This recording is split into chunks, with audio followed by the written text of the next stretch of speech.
안녕하세요. 책나들입니다. 오늘은 이윤협님의 단편소설 란을 읽어드리겠습니다. 이 작품은 불임이라는 민감한 소재를 형상화한 소설인데요. 소설의 주인공인 언니를 위해 동생이 난자를 제공하게 됩니다. 좋은 의미에서 시작한 일이 나중에는 미묘한 갈등을 일으키게 되는데요. 독자로 하여금 각각의 주인공의 심리 변화를 따라가게 되는 독특한 형식의 작품입니다. 현대인이 충분히 고민할 수도 있는 소재이고 지금 우리가 사는 세상과 밀접하게 연결되어 있는 소설 란. 지금 바로 작품 감상으로 들어가 보겠습니다. 꿈속에 나타났던 두 얼굴이 머릿속을 어지럽힌다. 남자의 얼굴은 준호가 틀림없다. 거울에 비치는 모습을 볼 뿐 실물을 직접 본 적이 한 번도 없는 자신의 얼굴보다 익숙한 얼굴이다. 구김살 하나 없는 환한 미소에 반했다. 아이처럼 순진한 눈빛에 빠져들었다. 그를 떠올리는 것만으로도 정신이 몽롱해지곤 했다. 머리를 어깨에 기대는 버릇은 아마도 그래서 생겼는지 모르겠다. 하지만 이제 그의 눈을 마주 볼 수가 없다. 가슴이 조여온다. 뒤엉겨서 바닥을 구르던 여자의 얼굴은 회색 그림자로만 남았다. 아주 잠깐 동안 그 음영위로 이니 자신의 얼굴이 겹쳐졌다가 사라졌다. 안개처럼 희미해진 윤곽이 차츰 강희의 얼굴로 바뀌기 시작한다. 이니는 머리를 좌우로 세차게 흔든다. 강희의 얼굴이 점점 더 또렷해진다.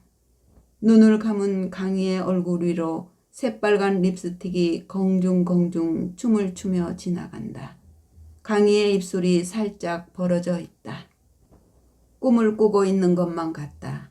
이니는 화끈 달아오른 자신의 얼굴을 양손에 묻었다. 몸까지 썩다니, 그것도 내 집에서? 이니는 목을 길게 빼며 진저리 쳤다.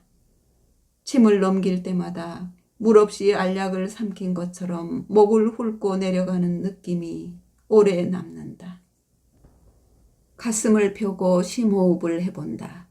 벌렁거림이 가라앉지 않는다. 소파 깊숙이 체중을 묻으며 창밖을 응시한다. 검정 외투를 뒤집어 쓴 것 같은 짙은 어둠이 지나온 시간들을 향해서 달려나간다.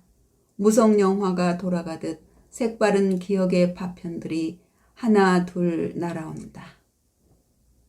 이니는 대학 4학년이 되던 해 봄부터 몸에 이상이 왔음을 느꼈다. 머리가 자주 어질어질했다. 눈앞에 전등불 같은 것이 환하게 보일 때도 있었다. 금세 피곤해졌고 갑자기 스르르 쓰러지는 일도 생겼다. 속이 더부룩하고 맛있는 음식을 보아도 즐겁지가 않았다. 체중이 줄고 툭 하면 멍이 들었다. 식은땀이 흘렀고 열이 나다가 오한이 들다가를 반복했다. 얼굴이 왜 그리 창백하냐는 소리도 들었다. 대학병원의 진단 결과는 급성 골수성 백혈병이었다. 하늘이 무너져 내리는 충격 속에서 화학요법과 방사선 치료를 병행했다. 그리고 골수 이식의 마지막 희망을 걸었다. 아버지, 어머니가 먼저 나섰다. 하지만 가족 중에서도 강희의 골수가 가장 일치율이 높다는 의사의 공고를 따랐다. 9월 첫째 주 월요일로 날짜가 잡혔고 국내 최고의 백혈병 권위자라는 최 교수 책임하에 골수 이식이 진행되었다. 이식은 성공적으로 끝났다. 부작용도 나타나지 않았다. 완치를 장담할 수는 없었지만 이니는 자신의 처지를 비관하거나 시리에 빠지지 않았다. 하루하루를 감사와 기도로 보냈다. 아침에 눈을 뜨면 스스로에게 활력을 불어넣으려고 노력했다. 그런 긍정적 태도와 믿음 때문이었는지 건강은 빠르게 회복되어 갔다. 골수를 이식하고 6개월쯤 뒤에는 몸이 발병 이전의 상태로 돌아왔음을 느낄 수 있었다. 사람들은 이니를 보고 기적을 입에 올렸다.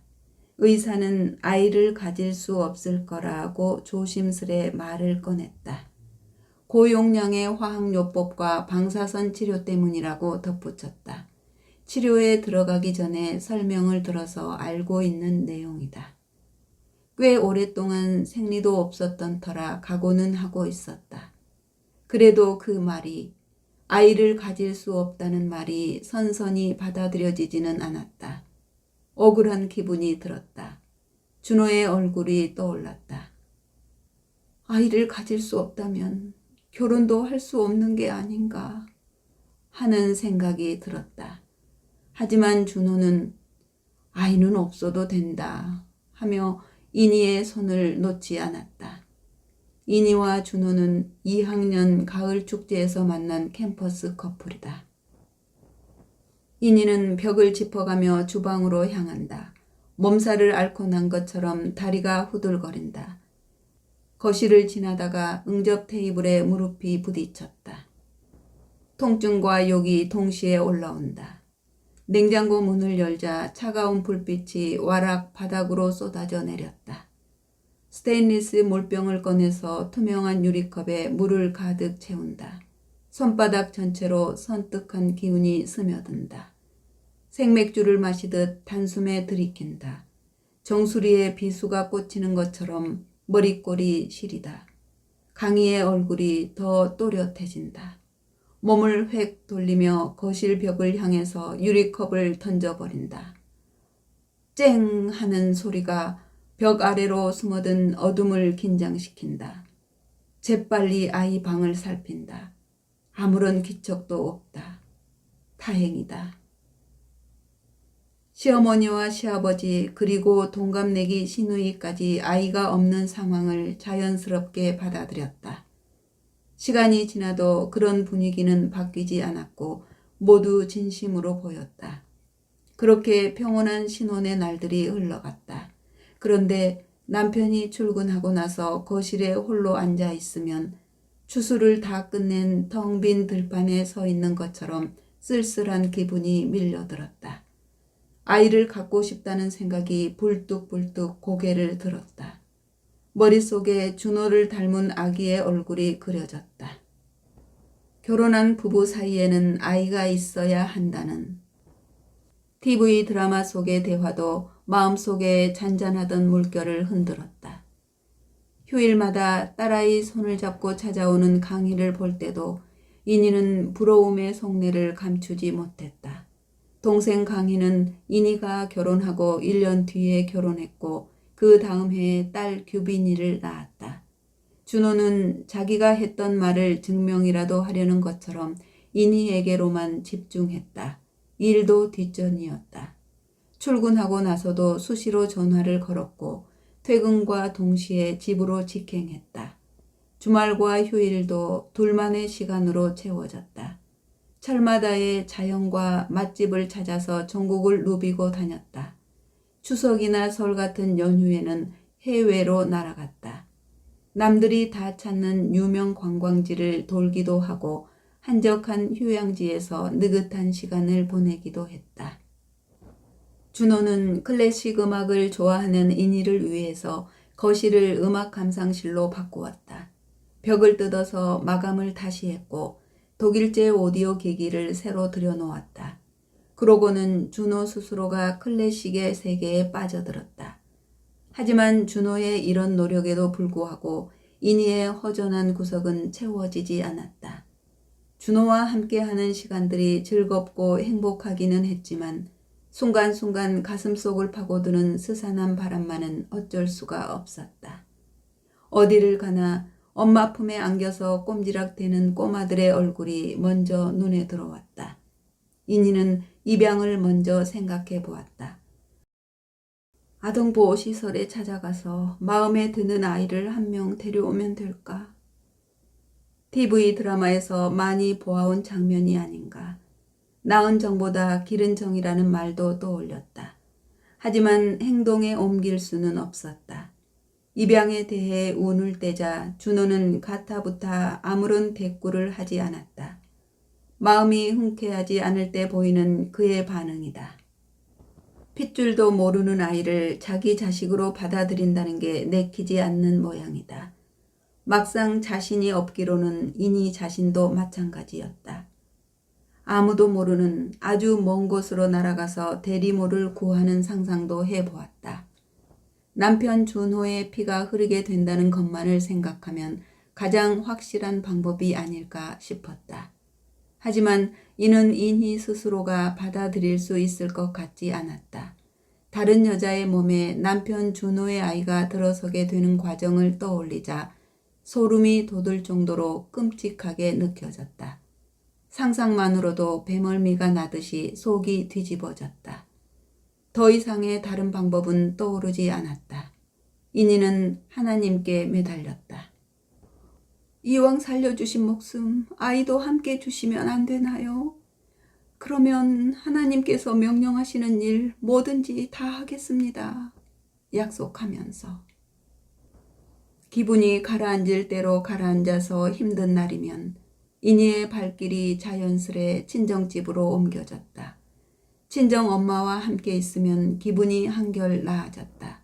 친정엄마는 인희를 보면 무슨 큰 죄라도 지은 사람처럼 어쩔 줄 몰라 할 때가 많았는데 제발 그러지 말라고 짜증을 내봐도 소용이 없었다.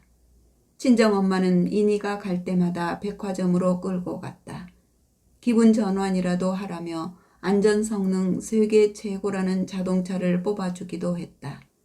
하지만 그런 날에도 집에 돌아온 인희는 거실 소파에 앉아서 멍하니 창밖을 내다보곤 했다. 인희네 부부가 결혼 5주년 기념으로 남미 크루즈 여행을 다녀온 직후였다. 친정엄마가 찾아와서 인희를 앞에 앉혀놓고 얼굴을 맞대었다. 인희야, 내 말 좀 들어봐라. 강희의 난자를 받아서 아이를 가져보는 건 어떻겠니?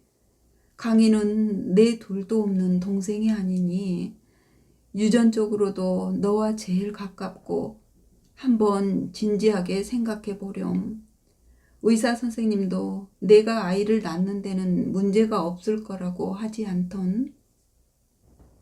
상상조차 해보지 못했던 제안이다. 순간 인희의 머릿속에 준호를 쏙 빼닮은 아이의 얼굴이 그려졌다. 눈만은 꼭 남편을 닮았으면 좋겠다는 생각이 들면서 저절로 미소가 지어졌다. 난자 제공자가 이 세상에서 가장 아끼는 친동생이라는 사실이 남편과의 사이에 다른 여자가 끼어들게 된다는 불쾌감과 거부감을 눌러주었다. 강희의 유전자라면 자신과 준호의 이세를 만드는데 손색이 없을 거라는 생각도 들었다.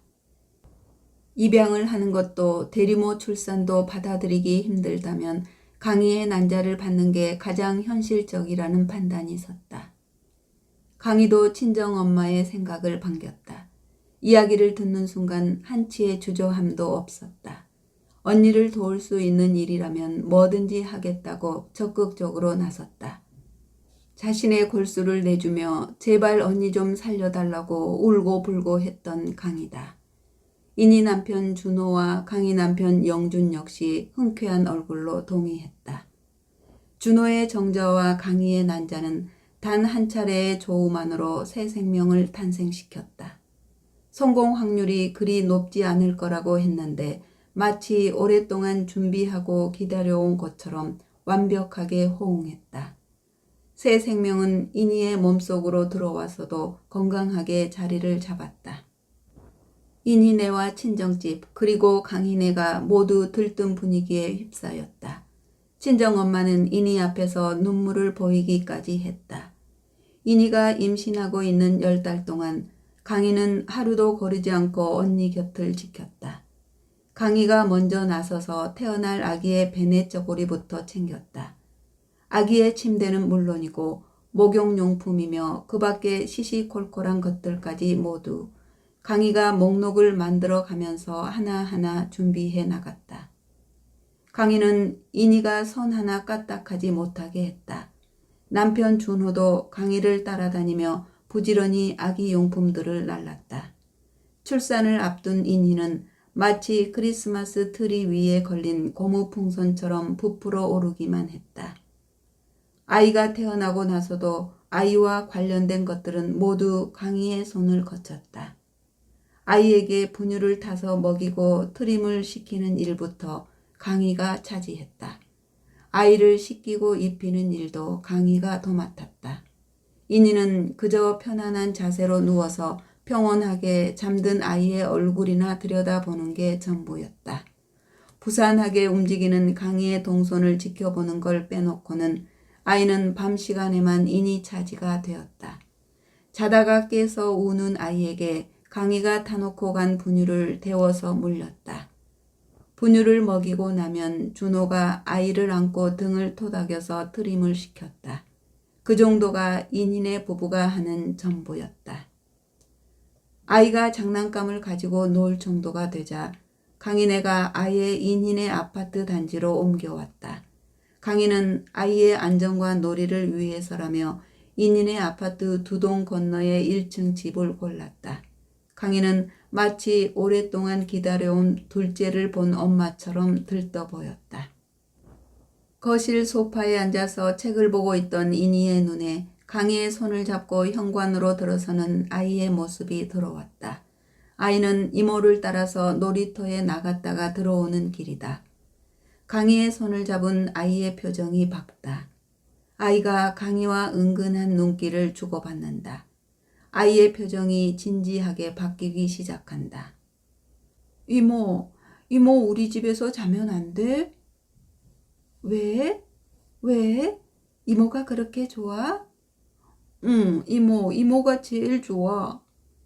강희가 와락 아이를 품에 안는다. 순간 인희의 머릿속으로 묘한 감정 한 줄기가 파고들었다. 그동안은 느껴보지 못했던 기분이다. 마치 해질녘의 땅거미가 밀려들듯이 짙은 회색 그림자가 스멀스멀 다가드는 느낌이 들었다. 강희가 저녁을 준비한다며 돌아가자 인희는 아이의 두 손을 꼭 잡고 눈을 맞추었다. 이모가 좋아? 응, 좋아. 엄마보다 더 좋아? 응, 아니, 근데 이모는 뭐든지 다 해줘. 그래서 이모가 좋구나. 응, 이모가 좋아. 강희가 달갑지 않다. 그날 이후의 감정이다. 강희가 아이에게 친밀함을 보이면 보일수록 아이가 강희를 따르면 따를수록 인희의 마음속에서는 스멀스멀 불편한 기운이 피어오른다. 불편해진 마음은 이내 불안감으로 옮아간다. 불안감은 하루하루 더 짙어졌다. 아이가 자기보다 이모를 더 친숙하게 느끼고 있는 것 같다. 지금은 그저 익숙한 손길에 대한 반응일지 모르지만 앞으로 얼마나 더 이모에게 빠져들지 알 수 없다. 아이를 대하는 강희의 태도도 눈에 거슬린다. 언니의 존재는 아예 안중에도 없는 것처럼 아이를 대하고 있다. 단지 조카를 사랑하는 이모의 눈이라고 하기에는 아이를 보는 눈이 너무 깊다. 그런 시선이 싫다. 거북하고 불쾌하다. 그리고 불안하다. 그렇다고 이제 와서 강희의 출입을 막을 수도 없다. 뭐라고 핑계를 댄단 말인가. 강희가 수긍할 만한 이유 같은 것은 떠오르지 않는다. 인희는 아들 동수를 데리고 강희의 눈과 손이 미치지 못하는 곳으로 멀리 떠나는 수밖에 없다는 결론을 내렸다. 강희가 집에 드나드는 것을 막을 수 없다면 그게 최선이라는 생각이 들었다. 아이와 강희가 서로 얼굴을 보지 못하게 되면 둘 사이의 끌림도 차츰 사라질 것이다. 조기 유학을 명분으로 내걸기로 했다. 아이의 교육을 위해서라고 하면 혹여 반대의 목소리가 나오더라도 끝까지 고집을 피울 수가 있다. 준호는 동수가 좀 더 크거든 유학을 보내는 게 좋지 않겠느냐는 의견을 냈다. 아직 유치원에 갈 나이도 아닌데 하면서 말끝을 흐렸다. 인희는 한국의 교육 현실을 들먹이면서 자신의 주장을 계속 밀어붙였다. 이왕 갈 거면 하루라도 빨리 가는 게 낫다고 쐐기를 박았다. 자신이 아이를 돌보러 따라가면 남편과 떨어져 있어야 하는 것 같은 문제는 고려해 보지도 않았다. 물론 이때까지만 해도 캐나다에서 아주 눌러 살 생각까지는 하지 않았다. 동수가 잠시 한국을 떠나 있는 것만으로도 강희를 충분히 자기 자리로 돌아가게 할 수 있으리라고 생각했다. 손가락으로 창문에 맺힌 물방울을 문질러 본다. 그냥 그대로다. 안쪽에 맺힌 물방울이 아니다. 비행기는 몇 시간째 구름 위를 날고 있다. 끝없이 펼쳐진 뭉게구름의 바다다. 그 위로 눈부신 햇살이 금빛 화살처럼 쏟아져서 내리꽂히고 있다. 강희가 아이의 엄마라도 되는 것처럼 전면에 나서게 두었던 것은 전적으로 내 잘못이다. 처음부터 분명하게 선을 그었어야 했다. 이제 남편마저도 강희 차지가 되어버렸다. 그렇게 허겁지겁 서울에서 도망쳐 나오지 말았어야 했는지도 모르겠다. 이니는 부르르 몸을 떨면서 목까지 담요를 끌어올렸다. 핸드폰을 열었다. 활짝 웃는 동수의 얼굴이 화면을 가득 메운다. 서울로 향하는 길이다. 아이가 초등학교에 입학했다. 아이가 더 크기 전에 준호와의 관계를 정리해 두고 싶다. 아니, 아이와 강희의 연결고리를 좀 더 확실하게 끊어 놓아야겠다는 생각이 더 급하다. 지난 밤에도 예외는 없었다. 남편 준호와 동생 강희의 정사를 연상시키는 장면들이 이니의 잠을 온통 점령해 버렸다. 꿈속 장면 하나하나가 눈으로 직접 본 것처럼 선명하다. 강희와는 그동안 많은 것을 함께 해왔는데 이제는 남편까지도 나눠 쓰는 꼴이 되고 말았다. 더군다나 남편과 강희는 서울에 있고 자신은 태평양을 건너와서 멀리 떨어져 있다. 오늘도 스스로를 책망하는 일로부터 하루가 시작되었다. 강희가 남편 준호와 가까이 할 수 있도록 빌미를 만들어준 사람은 다른 누구도 아닌 바로 자기 자신이다. 강희가 아이의 엄마처럼, 강희가 준호의 아내라도 되는 것처럼 행동하게 이니 스스로가 시간과 장소를 제공해준 셈이나 마찬가지다. 속이 쓰려온다. 자책의 시간이 지나고 나면 미움이 솟구쳤다. 그동안 강희와 쌓아온 추억들이 깨진 유리거울 조각처럼 날아와서 머리에 박힌다. 함께 떠났던 여행 장면들이 아프게 파고든다. 붉게 물든 강화도의 낙조를 바라보면서 강희는 이렇게 언니와 함께 있으면 가슴이 따뜻해지는 것 같아 하면서 이니의 어깨에 머리를 기대왔었다.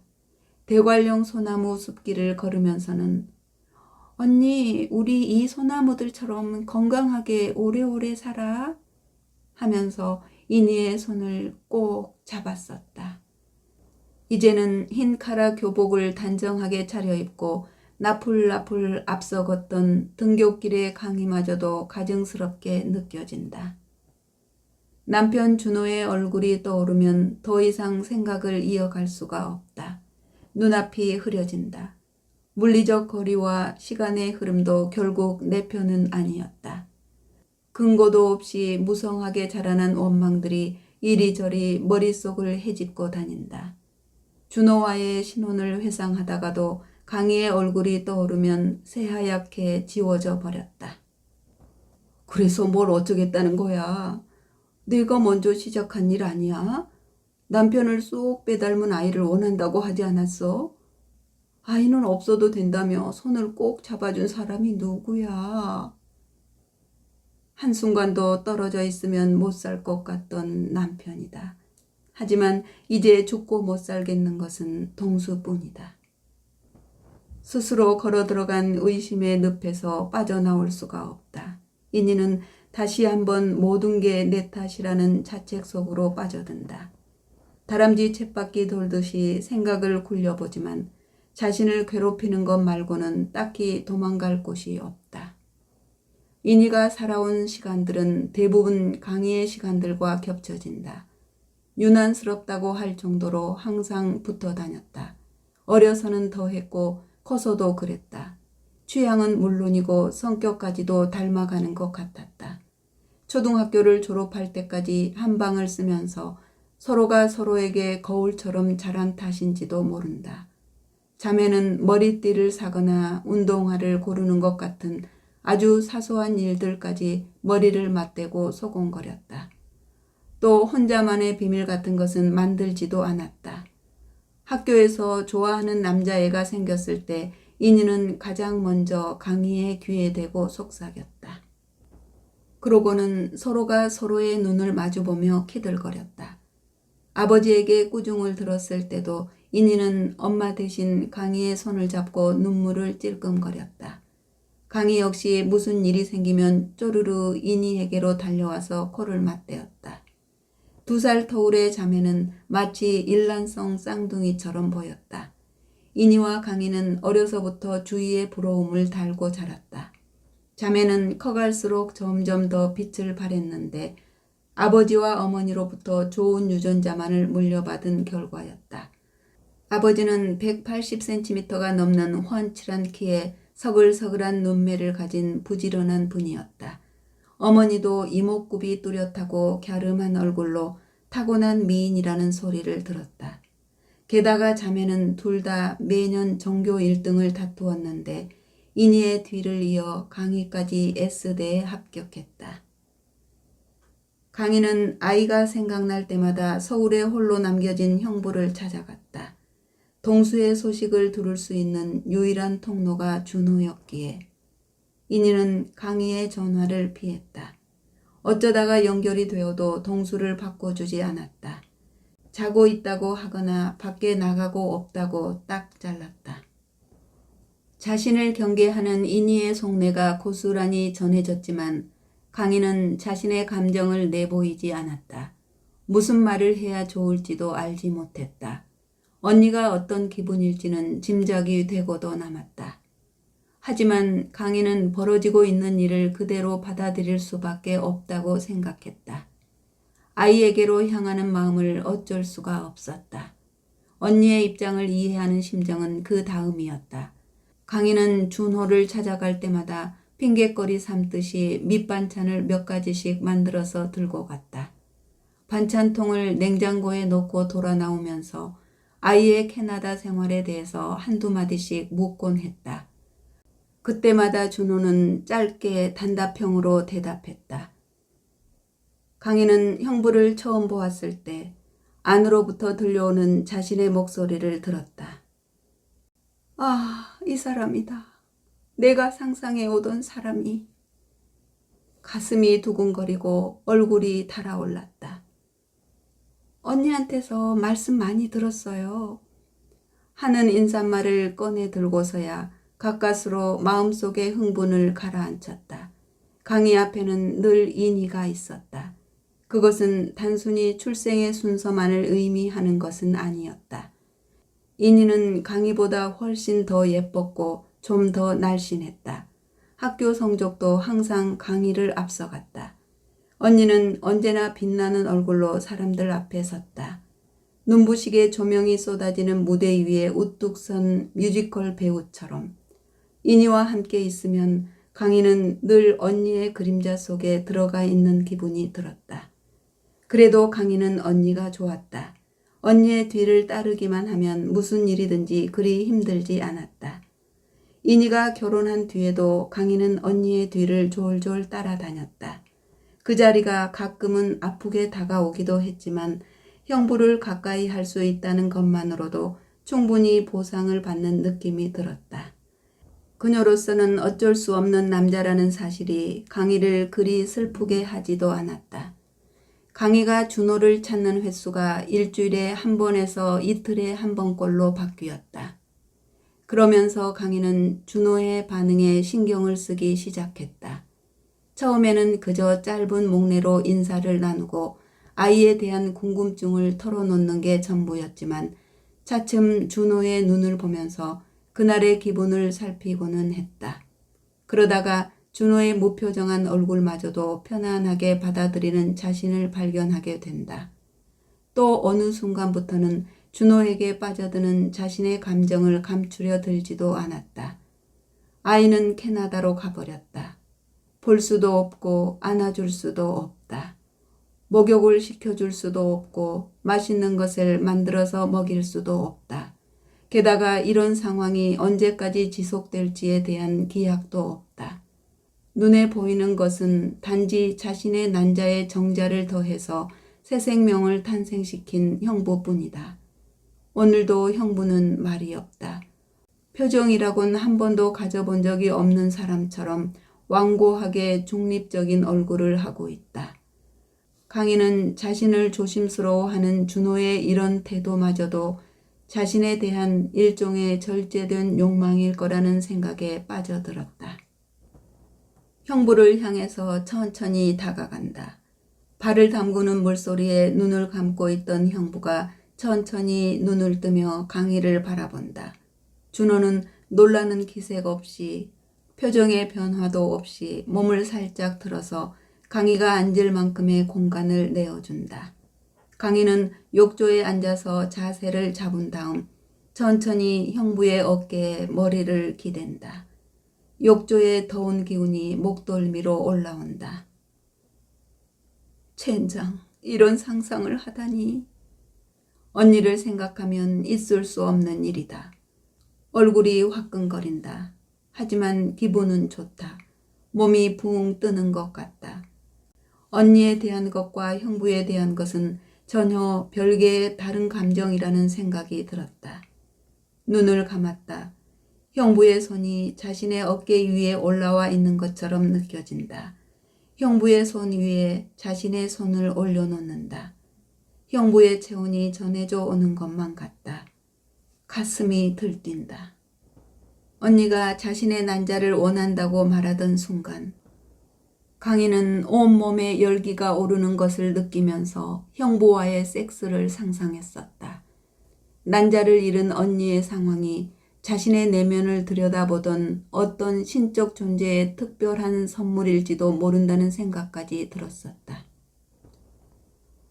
엄마는 무슨 생각으로 강희의 난자를 받으라고 했어요?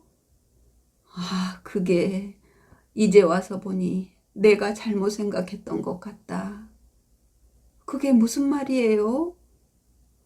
남자와 여자가 꼭 몸을 섞어야만 통정이 되는 건 아니란 생각이 들어서 두 사람 사이에 어떤 감정이 싹트게 될지 좀 더 생각을 해봤어야 하는 건데 내가 생각이 짧았어. 다 애미 잘못이야. 그 당시 내 아빠가 툭 하면 우리 핏줄 했거든. 우리 집 재산도 결국은 너희 둘과 외손자들에게 물려줄 수밖에 없을 테고. 그래서 너한테 강희의 난자를 받으라고 한 거지. 아이가 생기고 나서 너희들 감정이 이렇게까지 변하게 될 줄은 꿈에도 몰랐어. 핏줄 때문에? 상속 문제 때문에 그랬다고요? 아니 그것도 이유 중에 하나였던 건 사실이야. 물론 내가 너무 쓸쓸해 보였던 게 가장 큰 이유이긴 했지만 좋은 뜻이 꼭 좋은 결과만을 낳는 건 아니다. 차라리 생판 모르는 여자의 난자를 구했더라면 어땠을까 하는 생각이 빠르게 머리를 스쳤다. 그래도 친정엄마의 제안을 탓할 수는 없다. 나의 기도가 어머니의 입을 통해서 응답된 것인지도 모른다. 또 그 기도에 응답해 주시다 보니 하나님의 계획이 크게 엉클어지면서 꼬리에 꼬리를 문 뒤엉킴이 내게 닥친 것일 수도 있고. 이내는 아버지 쪽으로 시선을 옮겼다. 아이를 데리고 캐나다로 떠나는 딸을 보면서도 아무런 말씀이 없으셨던 아버지시다. 오늘은 잔뜩 그늘을 들이운 아버지의 얼굴이 먼저 나서서 딸에 대한 걱정을 털어놓고 있는 것만 같다. 내가 얼마나 힘든지 잘 안다. 죄송해요, 아빠. 아니다. 내가 죄송할 게 뭐 있니? 내가 도울 일은 없니? 필요한 게 있으면 뭐든지 말해라. 아니에요. 지금 도와주시는 것만으로도 충분해요. 근데 얘야, 이제 그만 서울로 돌아오면 어떻겠니? 아빠, 안 돼요. 아직은.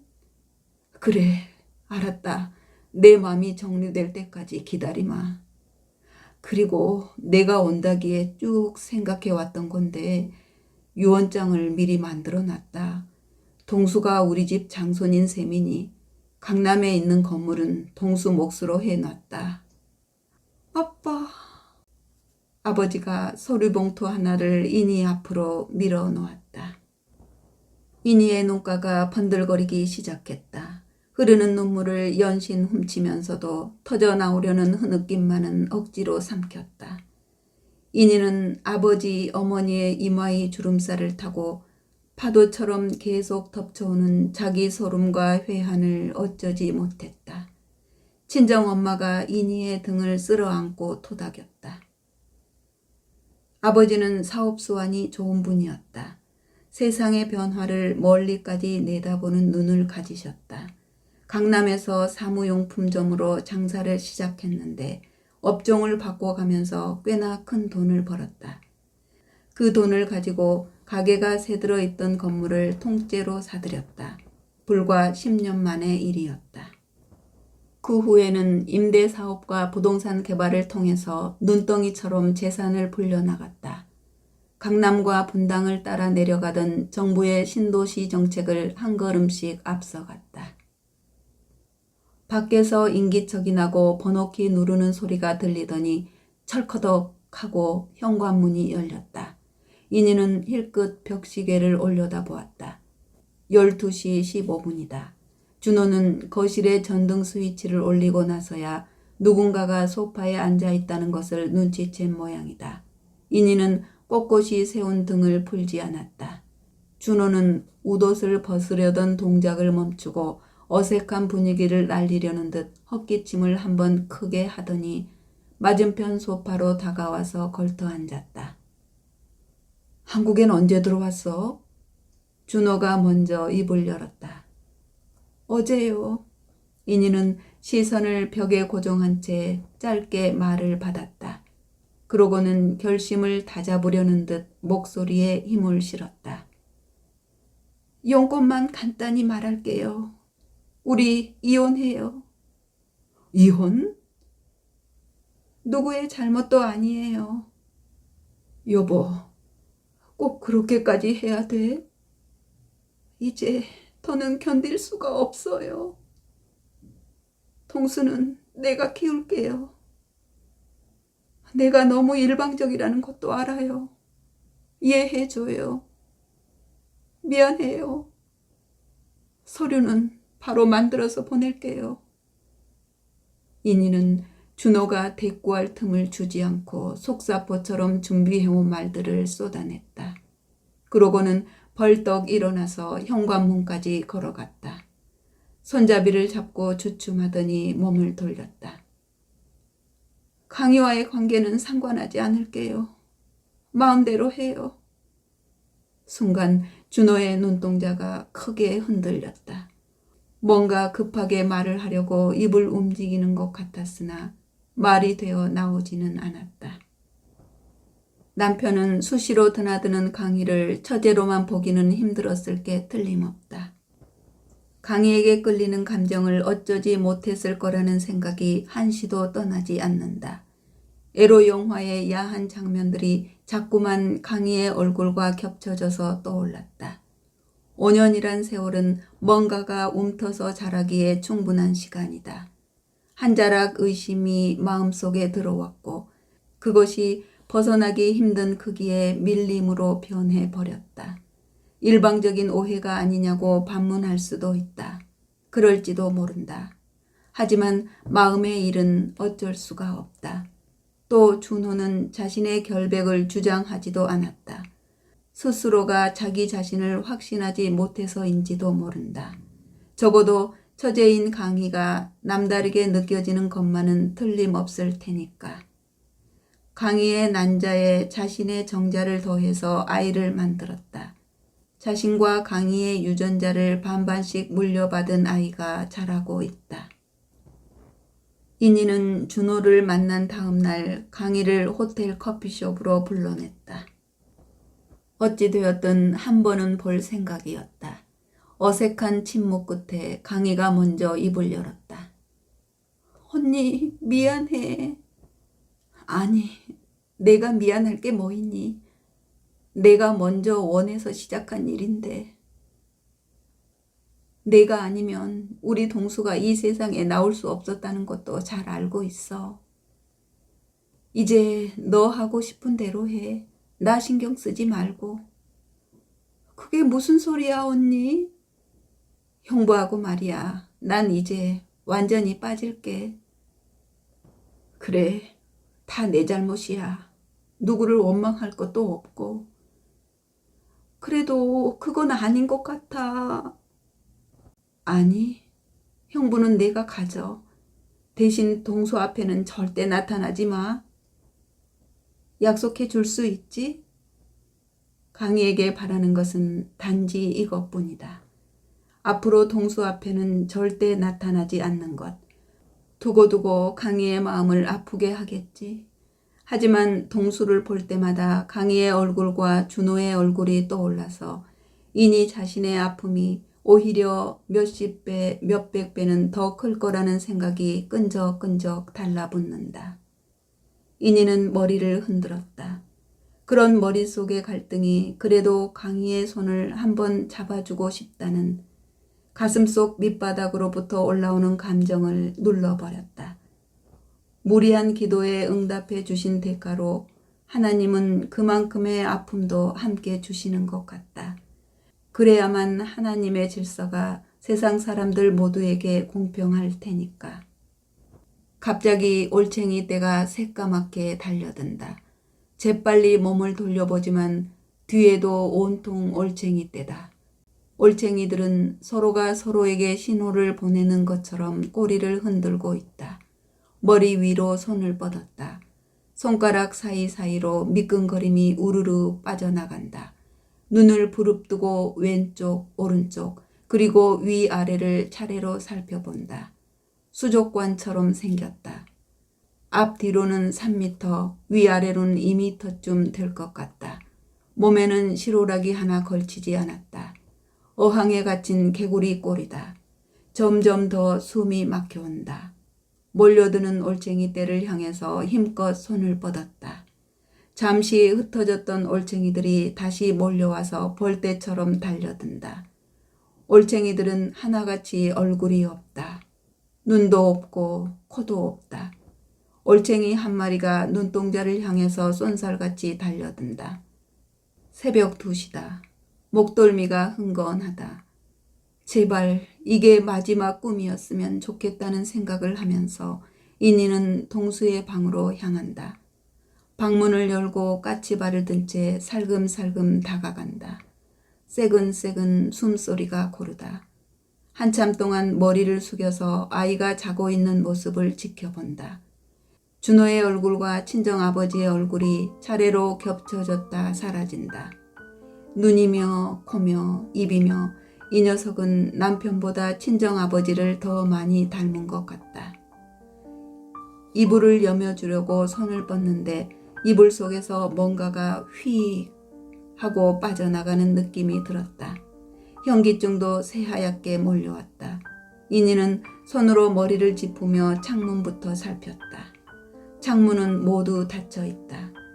벌거벗은 자작나무 한 그루가 창문 너머에서 흔들리는 잿빛 자기 그림자를 지켜보고 있을 뿐이다. 네, 이야기는 여기까지인데요. 우리 민족은 혈통 우선주의라서인지 내 유전자를 받고 태어난 아이에 대해 마음이 쏠리는 것은 어쩔 수 없나 봅니다. 하지만 불임 부부에 대한 고통을 외면할 수도 없는 현실에서 여러 가지 생각을 하게 되는 소설이었습니다. 마치 한 편의 영화를 보는 것처럼 빠져들게 하는 소설 란이었습니다. 감사합니다.